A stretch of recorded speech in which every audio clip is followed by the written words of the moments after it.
situação inclusive, tem ficado mais escancarada com os pedidos repetidos do Maduro para regular as redes sociais e até mesmo banir o WhatsApp. A gente teve a notícia, a gente viu o Maduro declarando uma espécie de guerra ao WhatsApp, né? Ele, inclusive, tem um vídeo da gente falando sobre isso, não tem, Bruno? Eu vou romper relações com WhatsApp. Porque WhatsApp la están utilizando para amenazar a Venezuela. Y entonces yo voy a eliminar mi WhatsApp de mi teléfono para siempre. Poco a poco iré pasando mis contactos a Telegram, a WeChat. Eu acho que ele talvez perceba que o Telegram não é mais amigo dele do que o WhatsApp. Mas o WeChat é totalmente, assim, o WeChat é a ferramenta endossada pelo Partido Comunista Chinês. E na China, o que todo mundo usa em vez de WhatsApp é o WeChat. Ustedes me entendem? É necessário hacerlo. Dile no a WhatsApp. Fuera WhatsApp de Venezuela. Porque ahí los criminales amenazan a la juventud, a los líderes populares.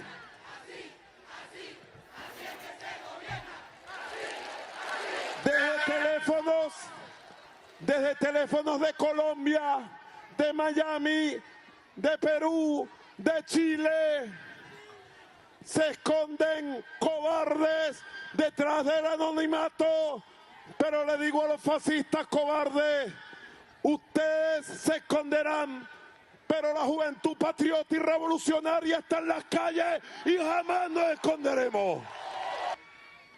Primer paso, retiro voluntario, progresivo y radical de WhatsApp. Primeiro passo, retirar é o primeiro passo apenas, a retirada do WhatsApp. E a gente começa a enxergar o padrão de comportamento, né? Na semana passada, a guerra dele foi contra o X, o Twitter, onde as informações sobre o que aconteceram na Venezuela se tornaram públicas para o mundo inteiro, né? E esse é um desespero dos ditadores com as redes sociais. A gente tem, eu falo sempre, né, sobre a teoria da espiral do silêncio, da Elizabeth Noel Neumann, que diz que, de forma bastante resumida, diz que as pessoas, quando elas acham que estão sozinhas nas suas opiniões, elas tendem a ficar em silêncio e, com isso, você entra num processo de espiral, né? Porque as pessoas pensam que estão sozinhas, preferem não falar, o que traz mais silêncio, mais silêncio, mais silêncio, mais silêncio, numa espiral de silêncio. Quando você tem as redes sociais, você tem um rompimento dessa espiral, né? Quando você está com a imprensa com controle completo e só eles falam, como foi durante muito tempo, todos nós tínhamos a impressão, né, a maioria silenciosa tinha a impressão de que estava sozinho. Opa, desculpe interromper o seu vídeo, mas desde 2022 eu continuo com as contas bloqueadas e o passaporte cancelado pelo Xandão. Se você aprecia o meu trabalho e tudo que eu faço pela liberdade de expressão, tem um lugar onde você pode se tornar meu apoiador com uma pequena quantia por mês. Acesse www.paulofigueiredoshow.com e torne-se meu apoiador, e aí você vai receber conteúdos exclusivos e desconto nos meus cursos. Ou então, você pode se tornar meu patrono Gold e passar a me pautar, tem reuniões comigo, você entra para o meu grupo de WhatsApp, que eu uso sempre. O link para tudo isso está aí na descrição. A gente achava que, por isso o Brasil se dividia entre PT e PSDB na estratégia das tesouras, né? No momento onde você teve as redes sociais, onde as pessoas puderam falar, e você olhou e falou assim, e esse cara aí, esse Paulo Figueiredo, esse cara fala as coisas que eu penso. Você começa a se sentir à vontade para também falar, e surgem outros que pensam da mesma forma e vão falando, e a espiral do silêncio é rompida. E ela é rompida graças às redes sociais. Tudo que o Alexandre tenta fazer, o que o Maduro tentam fazer, é a manutenção da espiral do silêncio, onde até pelo chilling effect, até pelo efeito do medo, as pessoas tenham se sintam constrangidas a não falarem. Então você pensa que talvez, se o Twitter não tivesse nesse momento na mão do Elon Musk, o X nesse momento não tivesse na mão do Elon Musk, talvez nós não soubéssemos sobre tudo isso que está acontecendo na Venezuela. E eu digo isso porque nós não tivemos acesso a tanta informação nesse momento quanto nós tivemos na eleição passada. Certamente, nos Estados Unidos, a gente não conseguiu expor todas as fraudes que aconteceram no país, por causa do bloqueio das redes sociais. Naquele momento, o X ainda estava na mão lá do Jack e daquela turma que abraçou, hoje a gente sabe, completamente a censura a pedido do Deep State de esquerda americano. Hoje isso já não existe mais. Hoje a população já sabe das fraudes. A outra ferramenta que ele ainda não encontrou uma forma de controlar foi o WhatsApp.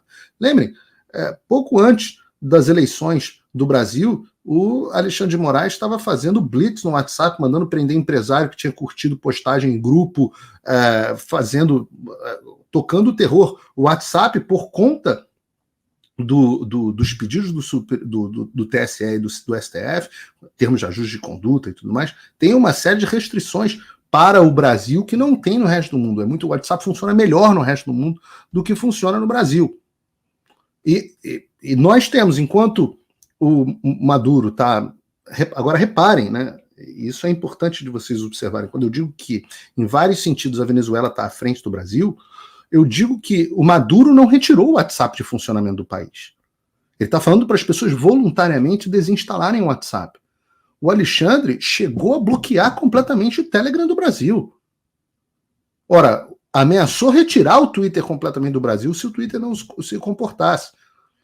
E, efetivamente, nós tivemos a saída, depois das ameaças do Alexandre, do Rumble e do Locals. No caso do Telegram, foi por causa inclusive do Alan dos Santos. Então, o grau de autoritarismo do Alexandre, do careca, supera muito do cabeludo. É um grau muito superior. Mas o fim é sempre o mesmo. E é esse o discurso, que é o discurso da regulamentação das redes sociais. E a gente pode ver isso se vocês olharem, vocês podem ver isso nessa reportagem. E, de novo, todas as reportagens que eu coloco aqui, essa e todas as outras, estão todas no meu site, www.paulofigueiredoshow.com, onde a gente faz uma curadoria aí das principais notícias. Mas vejam essa notícia. A exemplo dos brasileiros do Lula e Alexandre de Moraes, o ditador venezuelano Nicolás Maduro cobrou a regulamentação das redes sociais por supostamente infectarem a Venezuela de ódio, fazendo-se mais uma vez de vítima. Ele diz assim, eles infectaram setores importantes com o discurso de ódio. É o ódio que eles espalham através das redes sociais. As frases deles. Os principais instrumentos que multiplicam conscientemente o ódio e o fascismo, né, a extrema-direita, e tentam dividir os venezuelanos, criando fanáticos. Olha que loucura. Essa frase são do Maduro, não são do Alexandre de Moraes. Criando fanáticos fascistas que atacam a polícia, os parlamentares, os militares e o povo chavista nas suas comunidades. É isso que eu denuncio. Não é possível que esses tenham sido os principais instrumentos sem nenhum tipo de regulamentação. É absolutamente idêntico. Veja, quando eu digo que é absolutamente idêntico, eu resgatei aqui um vídeo com um discurso que é absolutamente indistinguível do discurso do Moraes, do discurso do Maduro, que é o discurso do Moraes. Diuturnamente, mentiras, agressões, desinformação contra a democracia, contra as instituições.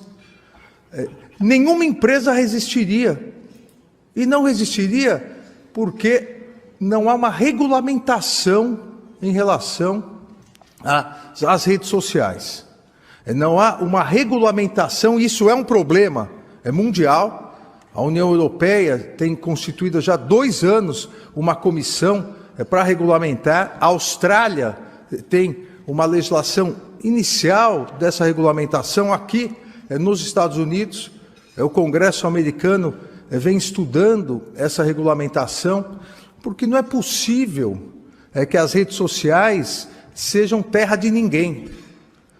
Não é possível que as milícias digitais possam atacar impunemente, sem que haja uma responsabilização dentro do binômio tradicional, histórico, da liberdade de expressão, que é liberdade com responsabilidade.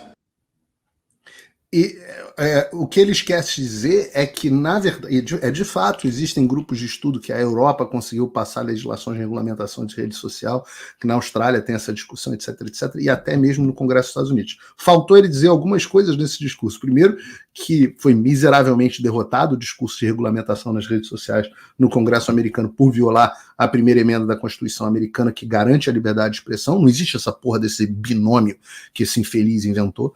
Né? Não existe porra nenhuma de binômio, existe liberdade de expressão e pronto, você fala o que você quer, você pensa o que você quer e ele não é juiz de binômio nenhum, esse é um direito natural, é dado a você pelo seu criador. Mas se vocês repararem, é a esquerda mundial que defende isso. Ora, aqui existe, Alexandre, uma rede de ditadores de esquerda no mundo inteiro há pelo menos 100 anos. Ora, isso é pacífico. Não há dúvida de que esses discursos acontecem. Repara, é quase idêntica a fala dele nesse sentido ao que diz o Maduro. O Maduro diz assim: vocês acham, como especialistas, que os Estados Unidos aceitariam isso que está acontecendo? É uma questão, eles permitiriam isso? É uma questão de segurança nacional. O discurso é absolutamente idêntico ao brasileiro. Absolutamente idêntico.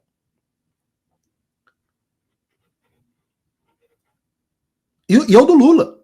Ao do Lula também. Vejam o que diz Lula no Twitter. Eu acho que é preciso uma regulamentação das mídias digitais, mas ela precisa ser resultado de um longo debate entre a sociedade, especialistas e usuários dessas mídias, todos de esquerda. Não podemos confundir liberdade de expressão com o uso da liberdade para fazer maldade, ou discurso de ódio, né, aos outros, acusações falsas, bullying, incentivos a ataques.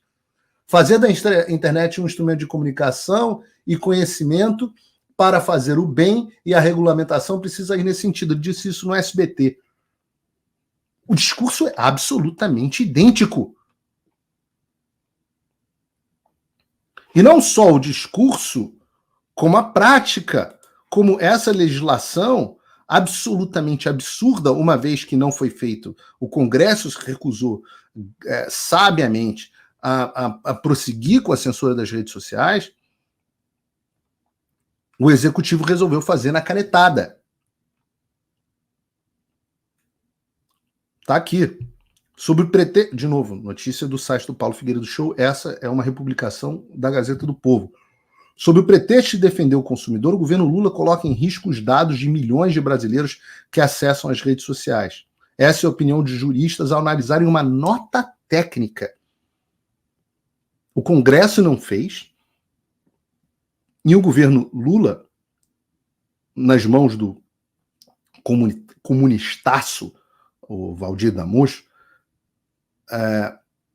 emitiu uma nota técnica da Secretaria Nacional do Consumidor, ligada ao Ministério da Justiça, que fez mais de 90 exigências de transparência Big Tech. Então, em vez de haver um processo que passa pelo Congresso, essa longa discussão nacional que o Lula diz que deveria acontecer e tal, e que houve, e a discussão nacional foi PNC, a gente vai continuar com as redes sociais com mais liberdade e não menos liberdade. Esse é o que a população quer, a população que diz em múltiplas pesquisas que tem medo de se expressar, 60 e poucos % do país tem medo de expressar suas opiniões nas redes sociais. Já que a discussão não foi na direção que o PT queria, da mesma forma que a votação do plebiscito das armas não foi na direção que o Estatuto do Desarmamento queria, quando a população discorda da esquerda, a esquerda dá o jeito dela. E ela fez através dessa bizarra nota técnica da Secretaria Nacional de Defesa do Consumidor. Aí está aqui: os especialistas ouvidos pela Gazeta do Povo apontam vários problemas no documento: falta de competência, ausência, porque é evidente, ausência de análise de impacto, falta de clareza sobre a segurança dos dados dos usuários, formato jurídico inadequado e imposições esdrúxulas e ilegais às Big Tech. E ele não é o primeiro. A discussão do Elon Musk com o Alexandre de Moraes é justamente que as decisões e as imposições seguem todos esses problemas. Falta de clareza, falta de segurança de dados, formato jurídico inadequado, ausência de análise de impacto, falta de competência. E se o Alexandre pode, por que o Vadir Damus, o secretário nacional do consumidor, que é um comunistaço, entre no pesquisa no perfil desse cara da Wikipedia que vocês vão ver o grau de comunistaço que esse cara é. Eles chamam de os especialistas da Gazeta do Povo, aberração legislativa. Ele fala assim, imagina, olha que loucura, imagina possibilitar que a empresa de telecomunicações crie uma API para que qualquer um pudesse ir lá e olhar o perfil do meu celular, quem me liga, quanto tempo fica, qual é a geolocalização desse celular. Diz Hélio Moraes, advogado e professor de Direito Digital. Olha que loucura, o governo exige que as Big Techs deem acesso à informação sobre os anúncios e perfis de usuários. O documento exige que a Big Tech crie 2 APIs, que é a Application Programming Interface, interface de programação de aplicação, para disponibilizar informações relacionadas a anúncios publicitários e ao comportamento dos usuários nas redes sociais. Imagina. As APIs possibilitam a comunicação entre sistemas e, nesse caso, devem permitir que terceiros acessem parte dos dados da Big Tech. A primeira API cria 58 exigências das plataformas, algumas delas semelhantes, olha que gracinha, algumas delas semelhantes às que estavam presentes no PL das fake news, como as informações de segmentação de audiência, bababá. Essas exigências podem obrigar as Big Techs e as empresas que anunciam nelas, deixa a reportagem para a gente aqui, Bruno, o título que eu estou lendo a reportagem, e as empresas que anunciam nelas a rever parte das suas estratégias de venda.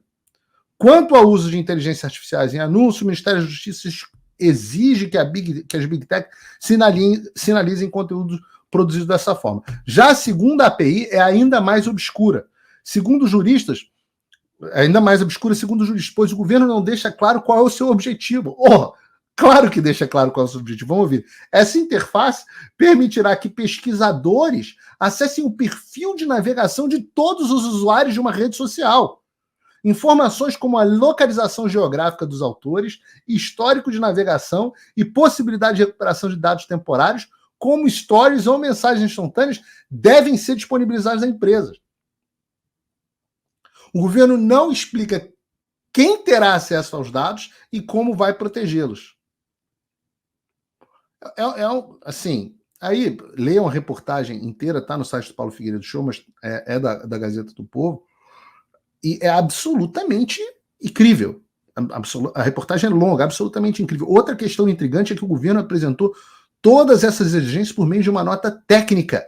Notas técnicas devem ser elaboradas por especialistas e têm uma função restrita de fundamentação e orientação a determinados temas, diferente do uso feito pela Senacom. E é absolutamente... Agora, o futuro da nota técnica é incerto, mas deve ser decidido no judiciário. Claro que é o mesmo judiciário que decidiu que o CFM não podia falar sobre aborto, mas vai decidir agora que há competência para a Secretaria de Defesa do Consumidor, sei lá que porcaria é essa, para simplesmente regular as redes sociais com base na canetada, né? E isso é muito interessante. O poder dessas infralegislações de funcionarem e modificarem a vida das pessoas. A gente viu muito isso na pandemia, né? Onde estatuto de condomínio começou a ferir a Constituição e estava tudo certo. As notas técnicas da Anvisa fechavam praias, né, sem nenhum congresso, sem nenhum tipo de representação popular, sem nenhum tipo de discussão na sociedade, que o Lula diz agora há pouco que era fundamental. E esse é o caminho que esses caras inteiros, todos eles, toda a esquerda do mundo inteiro, é esse o caminho que eles querem. Eles não querem mais aceitar a verdadeira democracia, que, como disse bem o Adrilho Jorge já várias vezes, e hoje disse também no show da manhã, é a primeira vez que você tem, de fato, na história da humanidade, uma democracia de fala, né? Nos tempos antigos, se você for lá para o Império Romano, se alguém quisesse criticar o imperador, tinha que fazer uma pichação no muro anônima, que ninguém visse, né? Eram muito comuns os desenhos, os cartoons, as coisas zoando, mas a gente não tinha. Durante os períodos revolucionários, você tinha lá as prensas, os panfletos anônimos, etc, etc, mas esse momento onde todos têm voz e todos têm a possibilidade de serem ouvidos, isso é a primeira vez na história da humanidade. E a gente percebeu que enquanto isso acontecer, a esquerda vai desaparecer do planeta. E eles não vão deixar isso acontecer.